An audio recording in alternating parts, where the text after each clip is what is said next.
happy to have you aboard here for the Really Big Barbecue Show. Boing. We cook because we have to, and we grill because we want to.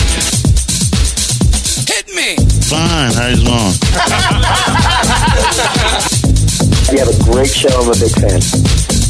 Boing. So what seems to be the problem here? This man looks like he's dead, and he's in the crackle. Charbono! It's all about the charbono, dude! Succulent fish. What? He ate 2 feet 4 wiener. But listen, Lavernius, shut your face. I'm shaking like a dog shit peach seeds. We have top men working on it right now. Top men. All right, welcome to the second hour. It is the Barbecue Central Show, and we talk about all the important stuff. Still to come on the show this evening, Michael Berard from the Rocket Fire Torch, and Michael Grunwald after him, senior writer over at Canary Media. We say good evening to those of you watching through Facebook or Twitch /BBQ Central Show, or over on YouTube, youtube.com/@BBQ Central Show. The YouTube poll question of the week is this: do you believe any pellet grill could last 100 years? Yes or no? And currently 77% of you are saying no. That's at least 20% light. 23% of you believe a pellet grill can last 100 years. Let me give you a break.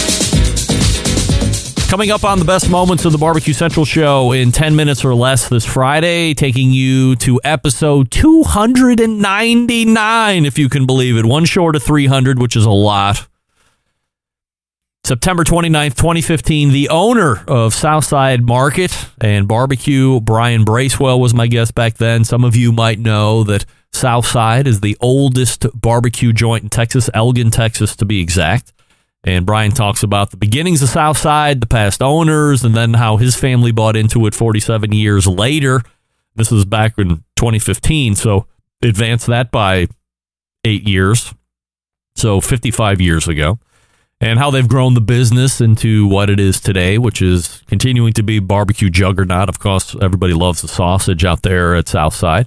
And we also talked about his then trip to Japan, and how barbecue was being leveraged at that time to increase the export of American beef to Japan. At that time, barbecue was a big driver in that part of the business. Brian was brought over to showcase American-style barbecue, along with American beef being the product to make that barbecue. Very interesting conversation, especially since some of the best cuts of meat that you can get anywhere in the globe are coming from Japan, both then and now. So don't forget, you have to subscribe to the show podcast feed in order to get the best of, and you can do that by going to thebbqcentralshow.com/subscribe.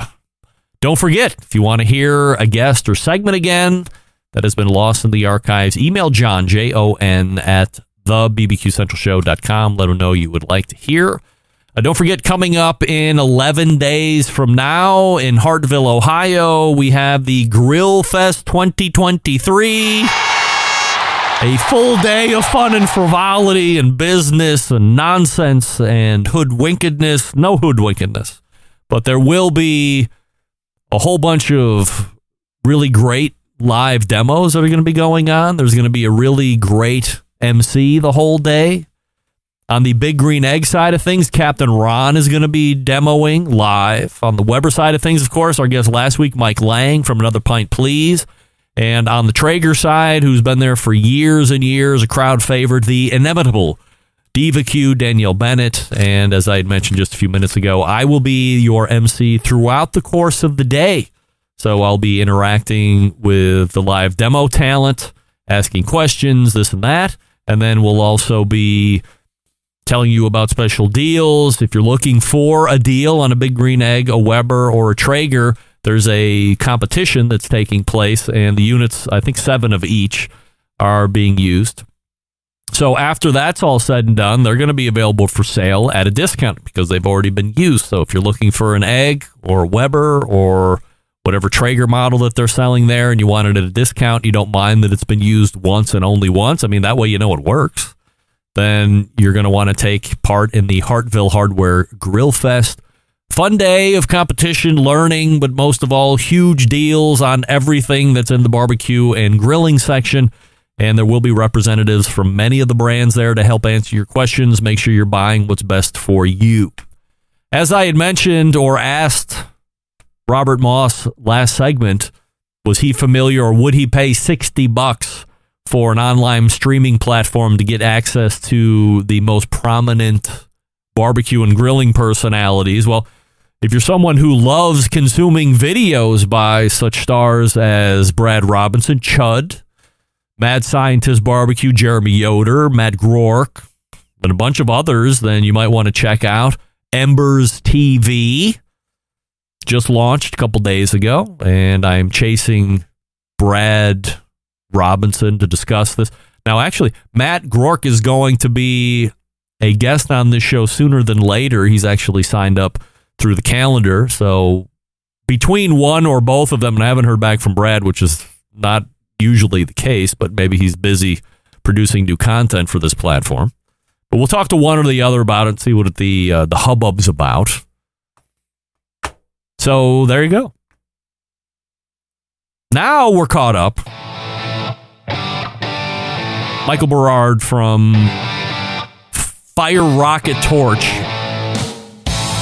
will be coming here shortly. We talked to you quickly about Franklin's Barbecue Pits, newest sponsor of the show, for the barbecue purist who wants to take their craft to the next level. Skillfully made by hand right here in the States with all-American steel. Built to last, built with purpose. What do you have with the Franklin Pit is a deeply thought out and refined version of the old propane-style cooker at Aaron's Restaurant. Stylistically, it reflects the bare-bones industrial handmade aesthetic that he loves, as in the patina and the way the build allows you to see the welds and the craftsmanship. Now, the schematics of a Texas off-style barbecue pit are relatively simple, even if the things that are happening inside are complicated. Dynamics of physics, chemistry, all that smart stuff. There are a few moving parts here, but there are numerous and massive differences between the Franklin Pit and the average everyday barbecue smoker you can get at a big box store. For one thing, the challenge of building and shipping these pits come with the thickness and the heaviness of the material, but that's where the value lies as well. Cheap smokers are made from thin metal, which tend to warp and crack when they're under the large, sustained heat builds. But you need that to make great barbecue, especially on cold days. That thin metal quickly sheds the heat. Simply struggle to maintain constant temperatures. That's frustrating. The Franklin Barbecue Pit, made with 5/16 and 1/4-inch thick steel, made here in America. In a word, that's strong. Anything that sees heat has been engineered to be incredibly solid and should last a century or more if cared for properly. And you can't overstate how important the thickness of the steel is. Guarantees professional-grade heat retention, key to producing good barbecue. Every Franklin Barbecue Pit, unique unto itself. The patina, natural markings, even its very own badge number. Franklin Pits can be found at fine barbecue specialty stores in select regions of the country. So, if you're a fan of this show and you happen to have such a store and you wish to become a dealer, please visit franklinbbqpits.com. Fill out their dealer form. If you're a fan of the show, you want to own a pit, you don't have a certified dealer nearby, you can go to franklinbbqpit.com and purchase a pit right there on the website. Franklin's will ship that pit right to your driveway. If you have any other questions along the way, make sure you use the Contact Us link at the bottom of the website. Remember, our pal Wes Wright has one from cookoutnews.com, and he loves it. franklinbbqpits.com. That's franklinbbqpits.com, and we're back with Michael Berard right after this. Stick around. We'll be right back. You're listening to the Barbecue Central Show.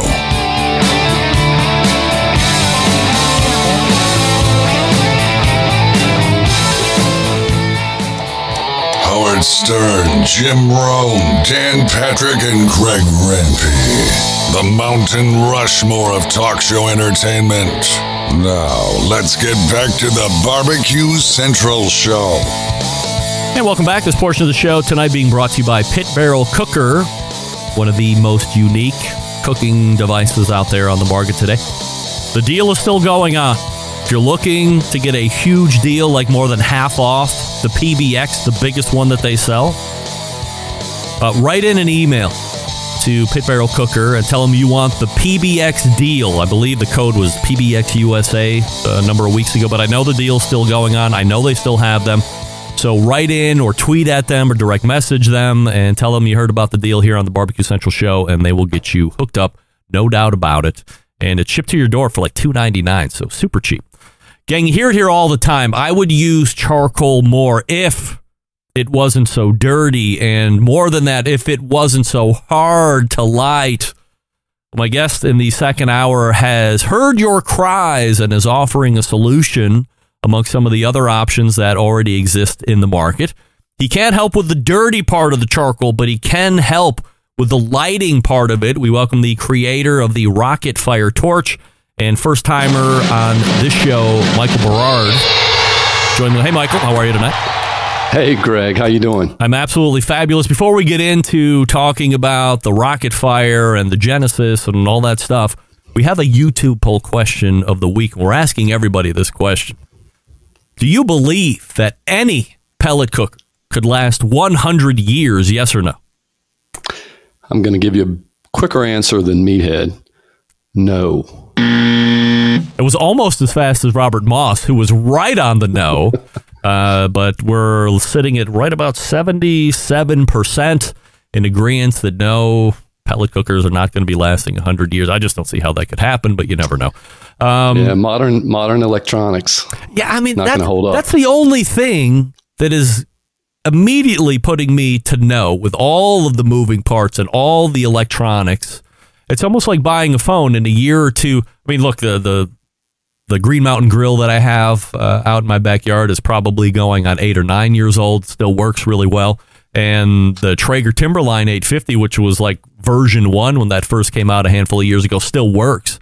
I certainly don't see myself having that 20 years from now, let alone 90 years from now, because technology will have changed and it'll just get to a point where you want to update. So you'll just get rid of that one to buy the new one, where on an offset pit, I can see that lasting 100 years because, I mean, it's really just a bunch of steel. Yeah, no doubt. But I don't even think they use lead and solder anymore, so those circuit boards are not going to hold up. What's your background professionally? My background professionally is a financial advisor. So I've been doing that for 31 years. How old a guy are you?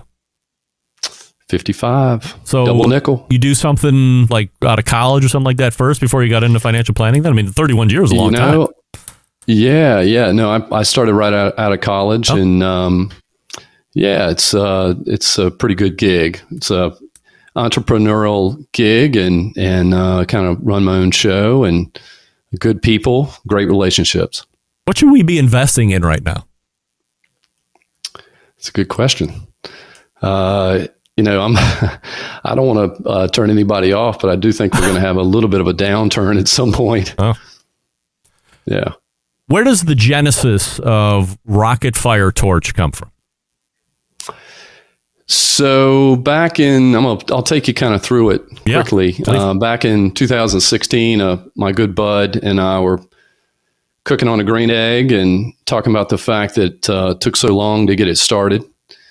We had tried everything. We had tried electric starters and chimney and you name it. And I felt like there had to be something better out there, a better way to light it, maybe something more fun. So, after that, I went home and drew up some plans and took it to an engineering firm, and that was 2016. So I'll take you. So 2019, we launched our first Kickstarter campaign, and it bombed. Do you have any music or anything that you can play for that? Bombed. Yeah, it bombed. It was pretty bad. So why did it bomb? What specifically made it tank?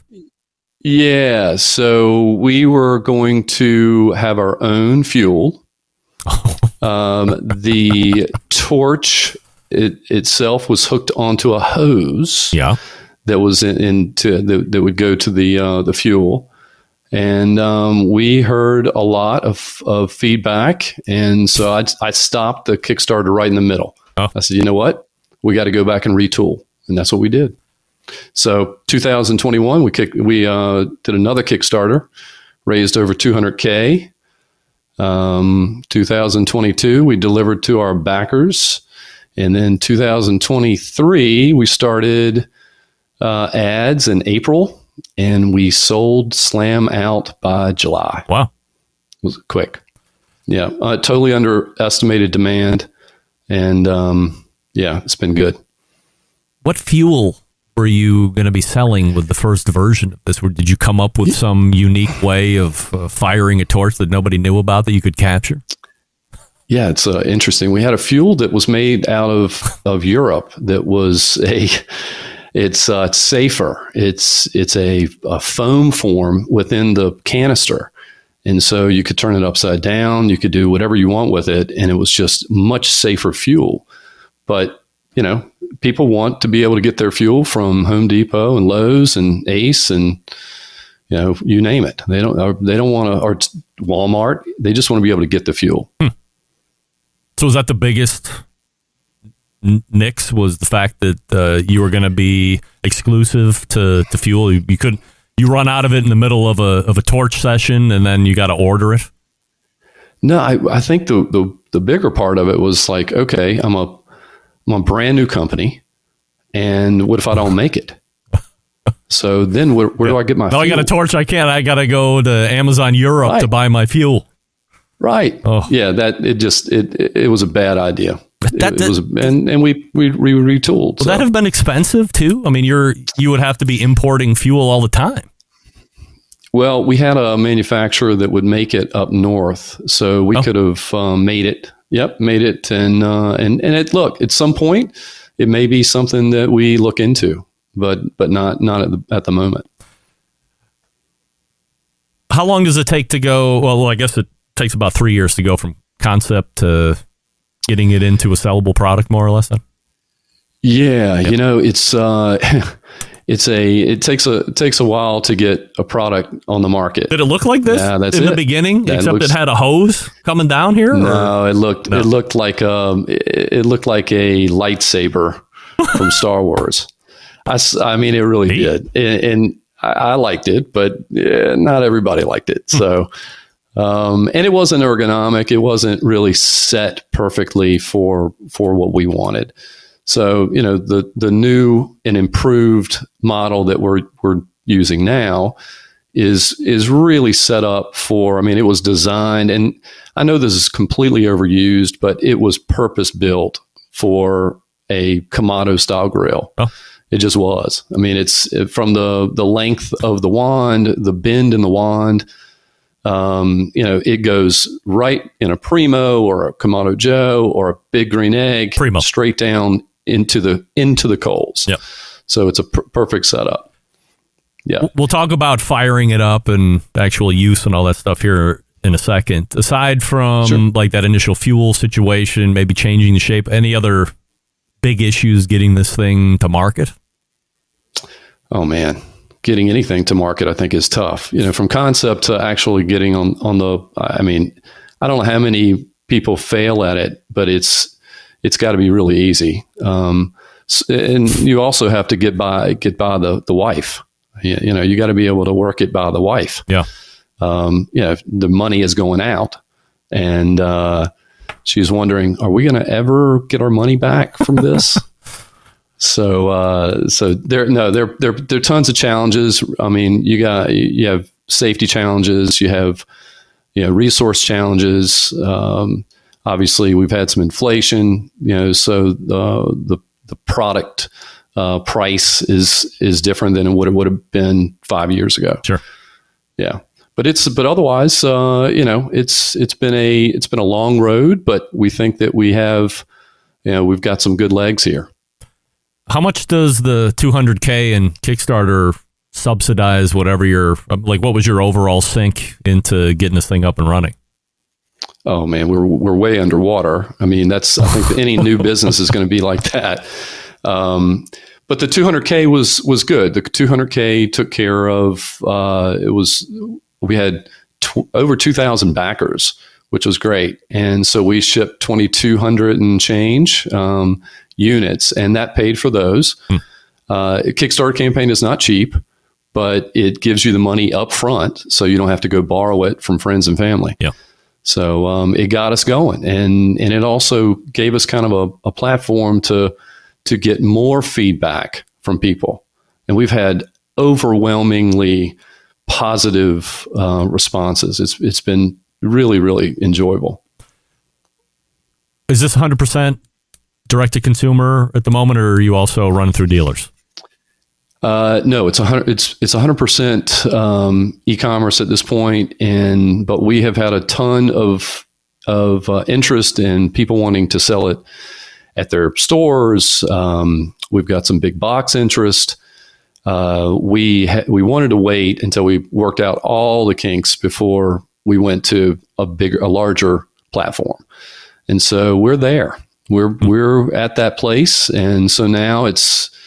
We're going to continue with e-commerce, but I think we'll start sending them out to stores pretty quickly here. Is the ultimate goal to get into Home Depot or something along these lines, just from a mass appeal standpoint, or will you take smaller hardware chains or whoever has interest that wants to carry? Because then the way you're moving units. Yeah, there are several ways to go about this, but I think that. For us, ultimately, we want to be in big box market. That's where you get your exposure. We get out to more people. What we found is that when people buy this, they end up coming back and buying 2 or 3 more for their friends, family, for some kind of Father's Day or Christmas or whatever. So we've been really successful once people try it. And I guess the other thing is they're using it, at a barbecue, and people are seeing it. So I'll give you a quick example.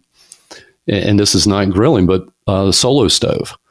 I remember, we have a Y Guides here, which is like Boys Club, I guess. And back in 2016, one guy had a Solo stove at one of these big events. And 2017. Everybody had a Solo stove. I mean, you see it, you check it out, you're like, wow, that's pretty cool. Yeah. And then you buy it. So there's a tipping point somewhere here, and we think we'll make it at some point in the next 2-3 years. For those listening, not watching, maybe after they're listening, they'll go back and watch this video feed. You paint us a picture on how this looks and how it operates. I'll go ahead and obviously hold it up here while you're talking us through. Yeah, sure. It has this thing is built like a brick house. So it is very heavy. The handle, it is. It's pretty heavy. It's like 3 pounds. It has a handle that you can screw on the canister or cylinder of propane. It has a trigger. Has a continuous fuel flow button. It has adjustable flame control. And yep, exactly. And then, there are a lot of internals here that I want to go into, but some things that we had to do over those 5 years to make it right, that just won't work without it. So at the end of the torch, you can use the torch with or without a tip. So it's kind of a unique modular design. So without the tip, you got a 10-inch flame. You can use it for whatever. I mean, people are using it to sear meat. They're using it for other, to get rid of weeds or whatever else. That's not what we have it for, but they're using it. And they're also using that a lot of times to start a pizza oven. So that is one way to do it. You can't really push that into the coals, but the tip, just the tip. The tip. I see a T-shirt coming with that, right? It's a stainless steel tip. The thing is flawless. You screw it on. It has a 60-degree flame, triple flame that comes out of it, and it can be directed. It can be injected into the wood or charcoal pile. So it allows it to start the pile underneath as opposed to over top. So it's kind of more of a precision tool. But the key is that we're going to be coming out with new tips in the future. We already have some suggestions, and people that want that have pizza ovens and they want a flame that's a different type of flame. So we're going to be looking at that in the future. Fuel to operate is just propane cans that you can get at any hardware store? Yeah, MAP gas or propane, both are great. I like MAP gas. It's hotter, it's quicker, but propane is fantastic and it's cheap and you can buy it anywhere. Yeah, we wanted to make sure that we could light a fire fast. I mean, ultimately, for us, it's spend more time with the family, get the grill going, and then spend more time with the family. I have a weed burner that I got from Harbor Freight. So I have a hose that connects to a 20-pound propane tank, and this thing, I think it's like 758 billion BTUs or whatever the hell it is. Yeah. But when I put it into the cooker, it'll go out. So if I have this thing, you're talking about burying it in the coals, and then I start it, this thing isn't going to go out? Doesn't it need oxygen? Yeah, it sucks oxygen, but probably not as much as your Harbor Freight. So yeah, we recommend anybody that's using it in like a deep, like a big green egg or even a solo stove, something like that. You got to have the vents open. You got to have as much airflow as you possibly can. So you'll get used to it, and you'll kind of get a feel for where you need to stick this thing in for it to work the right way. Is there an adapter for hooking up to a bigger tank, or is that not in the works? Here's the thing with that. There are adapters on the market. We haven't tested it. So this thing is UL tested. So it's United Labs tested. We went kind of above and beyond to get it safety tested. I've got two kids, 10 and 12-year-old. We wanted to make sure it was right, and the quality and the safety was paramount for us. So, saying that, there are people that are using it like that, but we don't necessarily recommend it. It just hasn't been tested with that kind of pressure. Why do I want to spend $145 on this compared to a chimney starter and some plastic cubes? Well, that's a good question. And let me tell you, chimney starter is tried and true, right? I mean, you're not going to go wrong with a chimney starter, and you're not going to go wrong with the cubes either. But the Rocket Fire is built specifically to light a grill, a charcoal grill, or a fire pit. It is not. It's not something that was built for something else. It is built directly for that purpose. And so we have it set up. It's fast. It's faster than some of these other starters out there. It's faster than a chimney, ultimately. But the chimneys, a lot of people use a chimney. Chimney starter folks may or may not be our clients. This thing is fun. The Rocket Fire is fun. It makes you basically the envy of the neighborhood. You start this thing up, you hear rocket flames, rocket fire. People are like, "What's that?" So it works. It works pretty well. Look, we got great customer service. Any issues whatsoever, we take care of people. We're a startup company, and we're going to make sure that we stand behind the product. Inventory is good. You can sell them as quickly as we can order. Inventory's out. We're completely sold out. We've got new inventory coming in. Sorry. We totally underestimated demand. Wow. And so we sold out on Amazon. We sold out on our website. We had to slow things down. We had to stop advertising because we wanted it, to at least have some in July. So we've got a small shipment coming in October, and then we got a large shipment coming in November. And we actually have designed a storage case. So we've got a storage case coming. It's a thermal line storage case. It can handle the tip heat, which gets really hot. And so the storage case is, it's vegan leather, and it's thermal lined, and it can be locked. Yep. So you can put a padlock on it and keep it away from the kids. If you're interested, rocketfiretorch.com is the website. Is there a waiting list or an alert once they're back in stock, or how does that work? Yeah, there's you can get on a waiting list. You can pre-order if you want. Oh. The pre-orders will get some of this small shipment that's coming in October.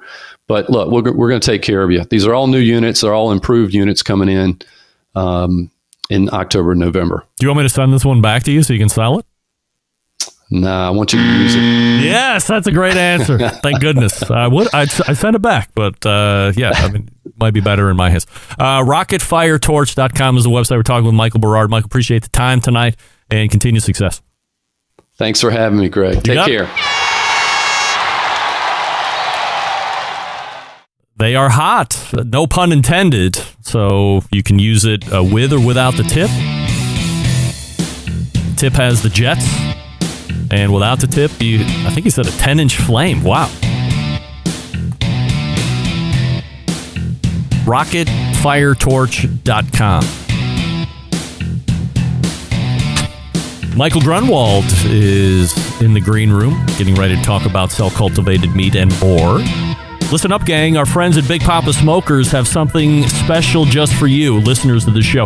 Whether you're a seasoned pitmaster or grilling newbie, Big Papa Smokers, your one-stop shop for all things barbecue. From their championship rubs, mouth-watering sauces, essential accessories, they've got what you need to take your food to the next level. Whether you're on the competition circuit or in your own backyard, here's the cherry on top. Big Papa Smokers offering the listeners of the Barbecue Central Show an exclusive deal. Using the promo code, my last name, REMPE, REMPE at checkout.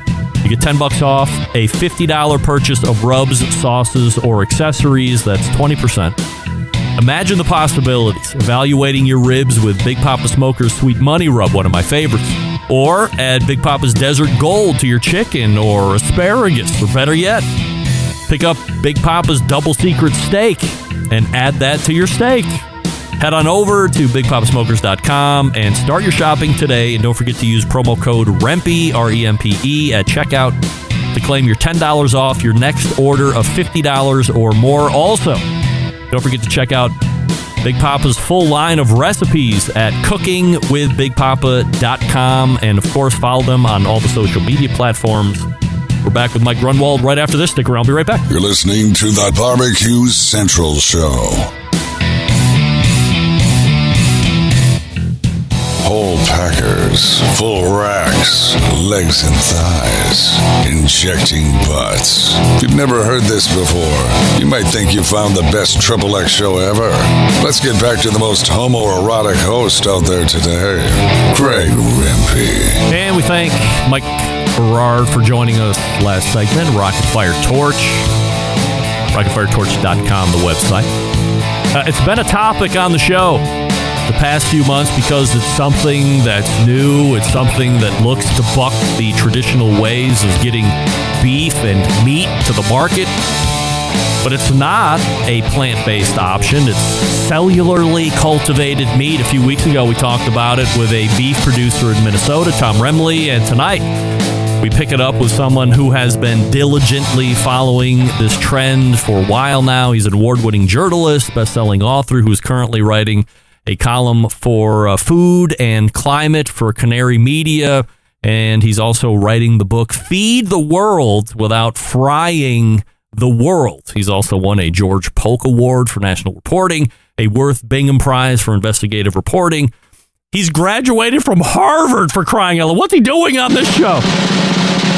We welcome, first time to the show, Mike Grunwald. Hey, Mike.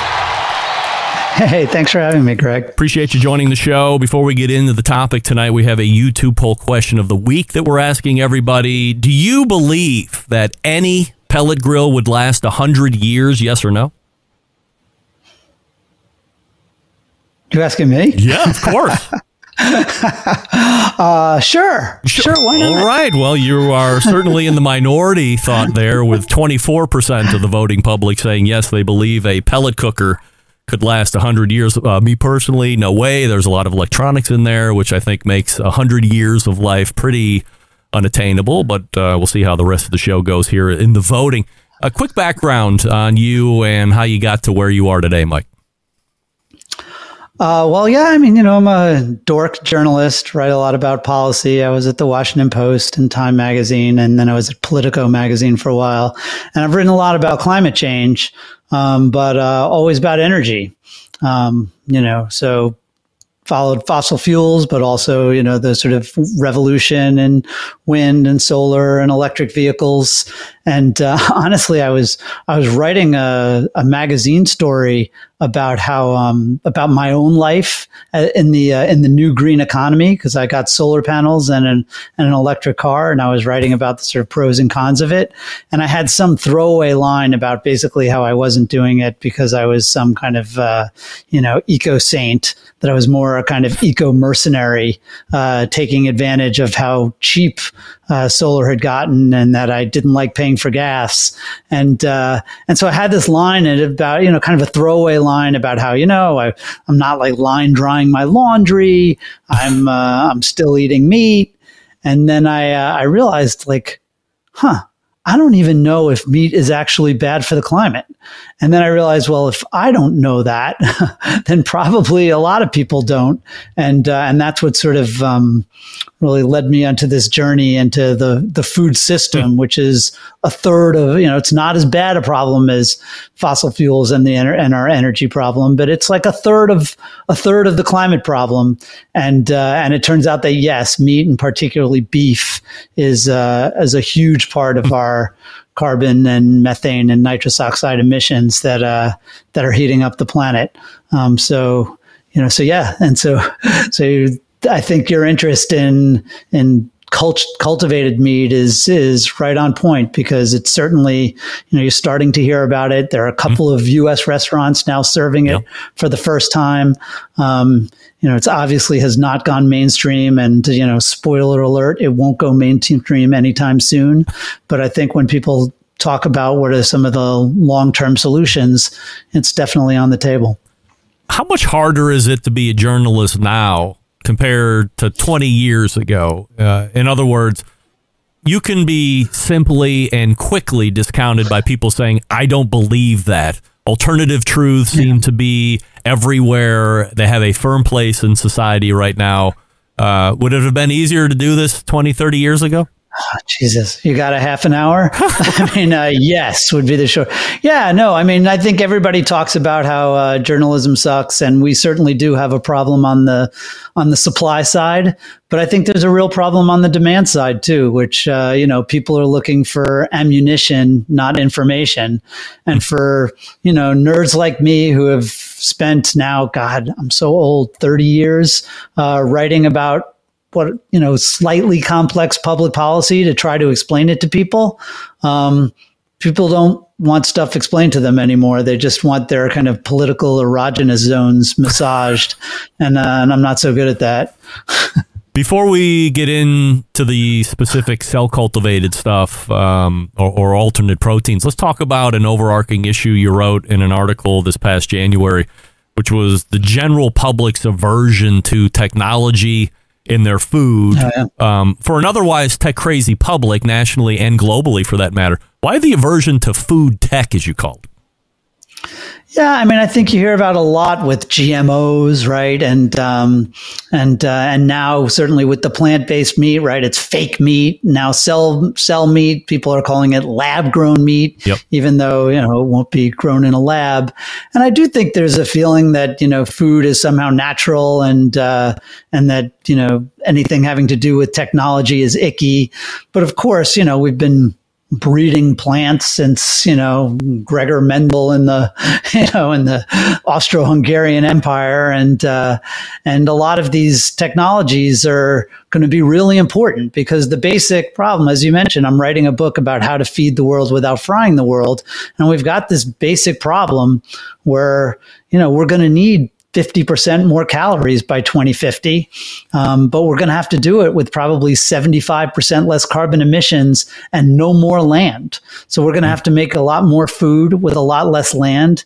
And that is going to take technology. And of course, you got to be careful about it. You don't, there are always unintended consequences, and you want these things to be properly tested and vetted. But if you're just going to, stick your fingers in your ears and say, la, la, la, la, la, I don't want technology. I mean, the modern cow is a technology too. It's not that natural. It's, it's been bred to be much more efficient than it used to be. That's true of chickens and pigs too. And in many ways, that's, the climate would be in a lot more trouble if we hadn't done that. So I just think, I was definitely making the case, and I used cell meat as an example that, we shouldn't just be turning up our noses and saying, I'm not going to put technology in our mouth, because we do it every day. Before we talk extensively about the cell stuff, let's take a look at some of the other heralded change agents that are now more or less getting shit on. Most recently, it's been plant-based meats. It's very hot takey to write them off at this point, but what's your take on the two big options in the market, that being Impossible and Beyond, and where they really are in their life cycle? Well, it's funny. This is back in 2019 when plant-based meat was going to take over the world and the hype was completely out of control. That was when I was really just starting to work on this stuff. And I was like, it seems like a little bit crazy. And now that, as you said, everybody is, we're beyond impossible. It's all like, everything's going to hell. I feel like a little bit of the gloom and doom has gotten out of control. I mean, the fact is, like, Beyond Meat, it was in 2019, it went public. It was still the biggest popping IPO of the 21st century. Yeah. It has not been surpassed. At one point, it had a market value that was 1/3 of Tyson's. And it was like, it made no sense. It was absolutely absurd. And now they've lost 95% of their market value. And they're like an $800 million company, which, 10 years ago, you would have said that's really impressive. Yeah. Now, look, I think Impossible has a really impressive technology. I think they've, in many ways, their burgers are really quite good. I love the CEO of Beyond, but I've told him I just don't like those burgers. I think they smell like piss on the grill. And I just, they still have those, they're made of peas rather than soy, and they have that pea off taste. So I'm not crazy about it, but these are not your, those hockey puck veggie burgers of the, of 20 years ago. And this industry is only like, 10, 12 years old. It's going to get a lot better, while, the cow is a pretty mature technology. So I'm pretty bullish about it long term, in large part because of these climate issues where you have, particularly beef burgers, beef steak, if we switched, the average American eats 3 burgers a week, the equivalent in meat. And if you switched 1 a week to an Impossible Burger, you would save a land area the size of Massachusetts every year. So, beef has an extraordinary, not just people talk about the burping and farting cows, and that has some impact, and the manure has a lot of environmental impact too, but it's mostly the land. And, right now, a third of the terrestrial Earth, the arable land, has cows on it. And, and right now, the world is kind of split 50-50 between nature and farms. And the more farms you have, the less nature, and that's carbon going up into the atmosphere. So I think there's going to be a lot of pressure, particularly things like, chicken nuggets that are really not that hard to do. Impossible already has good ones. Even Gardein has it's just a vehicle for sauce. I think those are going to get really popular fast. Things like steak, pork tenderloin, some of the awesome barbecue that you talk about in your show. I think that's going to be a lot harder getting that marbling, getting those complex flavors. And that's where cell meat comes in. I think there's at least more of a chance that you're going to get to some of those, they call them the whole cuts, as opposed to just the homogenized, nuggets, sausages, the kind of thing that are a lot easier to copy with plants. When I was talking about plant-based meat here over the last couple of years, I would tell people, look, eat it if you want, but don't think that you are making yourself into a healthier human because you're eating plant-based meat. There's a lot of processing that goes on here, or this would be, to me, a textbook definition of what processed food is. But is it not that big of a deal, really? Well, look, I mean, I think, part of the gloom and doom of this plant-based meat industry have been people suddenly saying like, nobody's going to ever eat this. It's processed food. And I'm kind of like, I don't know. Americans seem to like processed food. Like, I wouldn't write it off because of that. Now, you're absolutely right. It's not health food. You're not eating kale, right? This is, these aren't lentils. But the evidence so far, and it's early, is that, it has no cholesterol. It has no saturated fats. It seems like it's pretty comparable to eating meat, which particularly beef, red meat has some health issues of its own. But certainly you should not be fooling yourself that, that if you're eating 2 Impossible Burgers a day, you're like, some kind of organic vegetarian. I do think, there are some people who are going to say it's processed, so I don't like it. But, what goes on inside a cow, that's a process too. And what happens in some of these factory farms is a process that a lot of people are not crazy about. So I do think as people pay more attention to where their food is coming from, some people will be turned off by the the processed nature that it's being made with an extruder instead of an animal.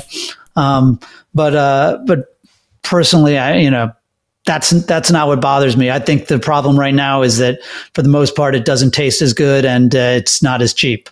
Once they solve that, then suddenly I think you're going to see people getting over their aversion to, I would never eat that. It's processed. So let's dig into the cell-cultivated meat stuff. Can you give us a little history lesson on where this has started and, of course, where it currently sits in viability right now? Sure. Well, I mean, we're just about exactly 10 years out from the first cultivated burger. At the time, they were calling it in vitro meat, right? Schmeat. I heard it was called. They didn't know what to call it. Cell-based meat, lab-grown meat, and it was unveiled by a company now called Mosa Meat, guy in Amsterdam, and it was great. They said it tasted pretty good. It didn't have fat, but it was like little pieces of muscle that they sort of mushed together. It was pretty good. The one problem was that one 5-ounce burger cost $330,000 to make. So not really a viable business. Today, in just 10 years, it has come a very long way. You've got a couple hundred of these companies around the world making this stuff. You've got a couple of them building some really big factories to try to do it at scale. You've got 2 companies approved for sale in the United States. Just the company that makes eggs, they have a subsidiary called Good Meat. They're selling in a Jose Andres restaurant in Washington, and then Upside Foods is selling in a restaurant in San Francisco. I'm actually going to go see them next week, and it's, they've come a long way. Now, they're in the hundreds of dollars a pound. Some just seems to be even a little bit below that. They're talking about getting to, $10, $20 a pound in the relative future, but they're still not competitive. They're not ready for prime time. And, they're selling, Upside has a factory that's right now making 50,000 pounds of cultivated meat a year, which is right now the biggest factory in operation. The world eats 350 million tons of meat a year. Wow. So, a ways to go. We know in the typical process, cows, chickens, pigs, etc., are getting marched into some type of facility, murdered in cold blood, getting down with cell-cultivated meat. In theory, could put an end to all of that, but I don't know what the process of cell cultivation is, and is there any harm that becomes the animal that's donating? No, basically. They take a biopsy to get sort of original stem cells from the animal. Pretty harmless, but most of these companies, they have their original chicken or their original pig that they took their original biopsy from, and they brag about how that pig is now living a lovely life on the farm upstate. I don't know. But now some of these companies, so that they then develop these cell lines, which are, essentially, because remember, I mean, part of the problem with growing an animal, right, growing a cow, is that it's very inefficient, right? You just want to grow a chicken breast, or you just want to, grow a steak, but you've got to grow, tail and hooves and a respiratory system and a reproductive system and all kinds of stuff that aren't meat. For a chicken, you're growing feathers and beaks and brains and clucking. They do all kinds of things that don't make meat. This idea is we're just going to grow the meat. Yeah. So it ought to be more efficient. And you put it in a fermenter and you basically feed it starch, right? And you feed it sugars and amino acids. One problem is that for some of these companies have been feeding them in their sort of growth factors. They've been feeding them the fetal bovine serum, which is actually does come from an animal, and that was kind of uncool for a lot of the vegans in this world, but they're mostly moving past that. But the basic problem is that it's a very expensive process right now. That growth media, the stuff they feed the cells, is very expensive. They're trying to work out how to do these fermenters, these bioreactors, because you've got to, this is something that pharmaceutical industry has been doing for years. Like they make, the rennet, for cheese, the insulin for treating diabetes. This is all stuff that you do in this kind of bioreactor, but has to be very sterile. And it's okay because insulin is really expensive, right? Or growing a human heart cell. People will pay a lot of money for this. Yeah. To try to do it food grade is going to be a real challenge. And the costs are coming way, way down, but they're nowhere near where they need to be. And I think that's really the challenge. Some people say, it's not, it might not be as environmentally friendly as people say. It might end up using a lot of energy. I really think those are not going to be big problems. The problem is, can you get it to scale? And that means, can you get it cheap? Yeah, so that was part of my talking point last week in my monologue about this was, to me, there's 2 points to clear. The second point, which is the one we've been referencing on and off during the conversation, is cost and what's that going to look like. But the first hurdle to me was taste and aesthetic. Are we clearing that hurdle? So it's funny. I have had some of the cultivated meat. I've been lucky enough to try some. I tried it at Good Meat. I've tried their chicken, and it tastes like chicken because it's chicken, right? It's made from a chicken cells. Now it's not exactly the same. I had like a nugget that was, that they nailed it, but nuggets, I've had plant-based nuggets that nail it too.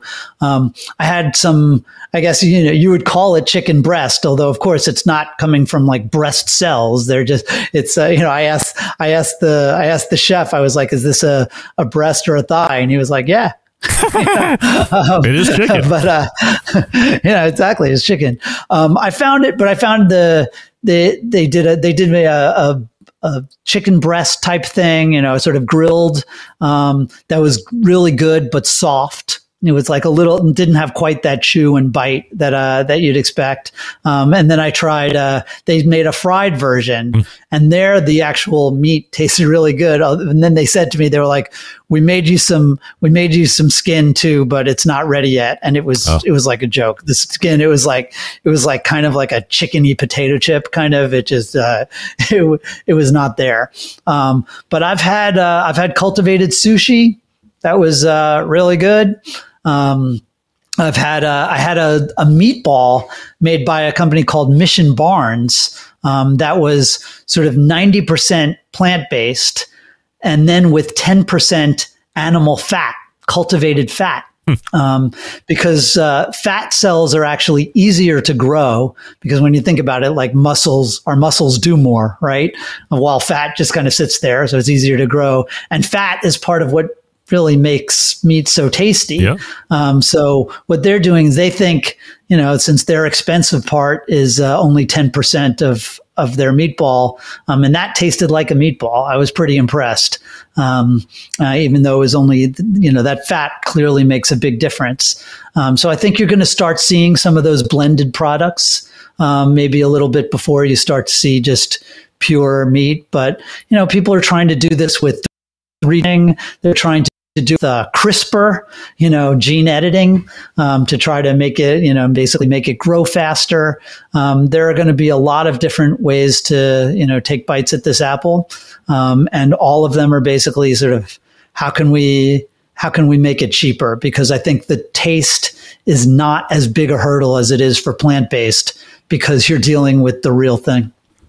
When you're tasting those cell-cultivated meats, maybe this is impossible to do, but can you extract yourself out of your tasting and say, am I saying it tastes good because they're showcasing it for me and it's a great environment? Like going to a fancy restaurant, maybe the food wasn't really that good, but everything else about it was romance and sexy and all this stuff, so it enhances the flavor. Is there some of that for you?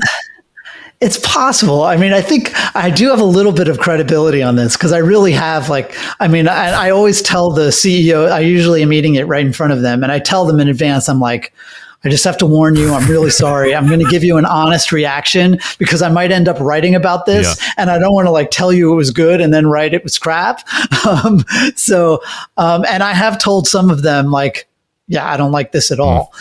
I try to be vaguely polite about it, although I guess a little bit less with Ethan Brown of Beyond, who I did tell him that it smelled like piss on the grill. And I told him I was like, well, in fairness though, you did kind of nail that kind of not so fresh feeling that I get from eating beef. And he was like, yeah, that doesn't make me feel a lot better. Yeah, right. Wow. But so, yeah, I mean, it's hard to know, but I think, there's something about meat, right? I mean, you know this a million times better than me. But there's something that goes ding in your brain, right? Yep. There's it sets off some kind of pheromone, that I think one thing that was exciting about some of these early plant-based meats, where it was like, God, this at least, and it kind of has that mouthfeel, at least kind of, it's reminiscent of meat, as opposed to these ridiculous veggie burgers of the past, where it was just like, oh, come on, this is ridiculous. And I've tasted, I had some plant-based bacon where I actually told the guy, I was like, you cannot be serious. I mean, but I think this stuff is all cleared a certain hurdle, where it's like, okay, we're in the ballpark. And I feel like with a lot of the cultivated meat, more so far than the plant meat, you get a little bit of that ding where it's like, okay, that's meat. And, I'm sure they're they have their good chef putting it with, I try to eat it without sauce, so that I have an honest reaction. But, I do think that is not going to be the biggest hurdle. There might be a little bit of people with the ick factor about technology, and cost and scale is going to be really hard, because, as I said, they've got to increase about 1,000x before they're even noticeable. Really more like 100,000x. But yeah, I think taste, because they're dealing with actual cells that grow into actual meat, That I think is exciting, and a lot of these guys believe that plant-based will never quite get over that hurdle, particularly for a steak. That they're just, people are going to want the meat, and so that's why, Uma Valetti, who runs Upside Meat, who was a cardiologist. He was invested in Beyond and Impossible, but he still decided he had to do this because, there's, you're not going to just, plant-based burgers are not going to solve this problem of, 350 million tons of meat going towards 500 and by 2050. Just there ain't enough land on the planet for all them cows. So this is one way of getting around it. And I think there's also this idea that, sort of vegans yelling at people and saying meat is murder, you suck. That's not going to fix it either. We've seen with energy, we've seen solar was absolutely nothing until it got cheap. And then it's oh, okay. Electric vehicles, nobody even looked at them until they were cool, until they were good and, getting cheaper. And I think to get any sort of scale, that's going to happen. But the good news is once it, maybe not so good news for the people who people working in animal agriculture, but you can see with some of this renewable energy that once it hits a certain tipping point, it can grow fast. Last question before I let you go, and appreciate the time. Yeah. And I'm asking you to look in the crystal ball of the future here. When would you see this becoming price competitive? I'm not talking about chicken being $20 a pound. That's not price competitive. Where do you see it coming in at $5 a pound or $3 a pound, something like that? The cell-based or all of it? Yeah, the cell-based stuff. The plant-based stuff I'm not worried about. That's, as you said, that's always going to be a tougher hurdle to cross for my audience at least. But the cell-based stuff, you can't argue with the fact that it's not a meat of some type because it's coming from the animal. Yeah. Yeah, exactly. It's not fake meat. It's meat. Right. I think plant-based meat will get better too, particularly the easier cuts. But I would say, if you were going to put a gun to my head, I would say not before 2035. Will cultivated meat be in the ballpark of cost competitive? That's true. But people in the industry say they can do it faster.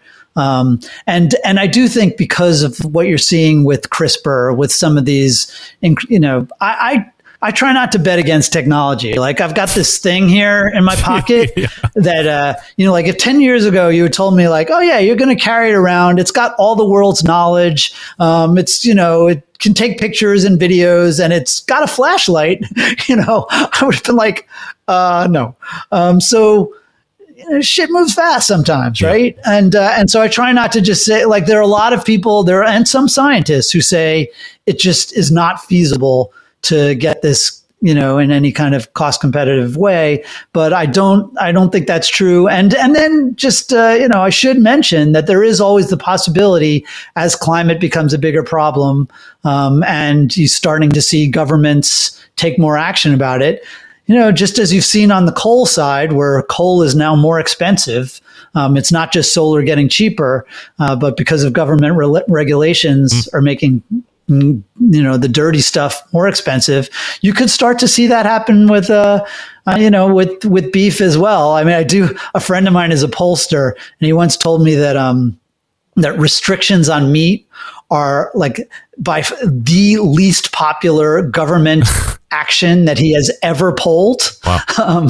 So, I'm not expecting it any minute, but if there is some sort of, price on carbon and emissions, meat is a part of that, and meat could end up paying the price, which would make it a slightly lower bar for cultivated meat to clear. Mike Grunwald has said it all here this evening, given us quite the education about the plant-based alternatives and then obviously diving into the cell-based stuff as well. You can read the article that I had referenced over at canarymedia.com. If you're interested, I would certainly recommend that. And getting over your fear of tech in your food and where the positives are. A great article, certainly worth the read. Mike, really appreciate the time tonight. And hopefully, as this progresses, can have you back on as the expert, and we can learn a little about next time you're on. I'd love to. When I finally finish this frickin' book, you'll have to, come back and talk to you about it. All right. Appreciate the time. Thanks so much. Thank you, Greg. Mike Grunwald right there. And it's Canary Media, CANARY media.com is the website. And the article is, what was it called? It was like afraid of tech in your food, get over it. Afraid of high-tech food, get over it is the name of the article if you're looking for it. Definitely worth the read. You know me and reading, right? So I read the whole thing from start to finish, and it was very enlightening. So we thank Mike Grunwald for joining us. I kept him extra because the information was good. I don't know when I'm going to get my hands on an expert like that to go in depth like that. So hopefully we're able to stick with it and you're able to get a different opinion and different insight on that part of the industry. All the way back in the first hour was Meathead from AmazingRibs.com talking about his explosive barbecue rub. Robert Moss joined us after Meathead. We talked about the new Southern Living's Top 50 Barbecue list that it is released now. If you want the direct link, go to robertfmoss.com and link over from there. Second hour, 2 first-time guests. Mike Berard from rocketfiretorch.com, and closing out the show just now, Mike Grunwald over at Canary Media. Writing a book called Feed the World Without Frying the World. Big show planned for you next week, third Tuesday of the month, so look forward to that. And then the Tuesday after that, on the 26th, in studio for the first time ever, Jason Baker, Green Mountain Grills, which is also going to so it'll be much like Aaron Huntelman from last month. Jason will be right here. We'll have the 9:14 segment with Jason, and all Jason will have a Derek Riches sighting. Second hour, Jason's going to sit in for the embedded correspondent segment. It's going to be great. We have a F load of assurity questions, and it keeps getting bigger. So how do I always leave you? We know yesterday was September 11th. And I reiterate, September 11th, 2001, I will never forget. 22 years ago yesterday. Until next Tuesday at 9 p.m. Eastern, this is your program host, the proud U.S. American, Greg Rempe. Good night now.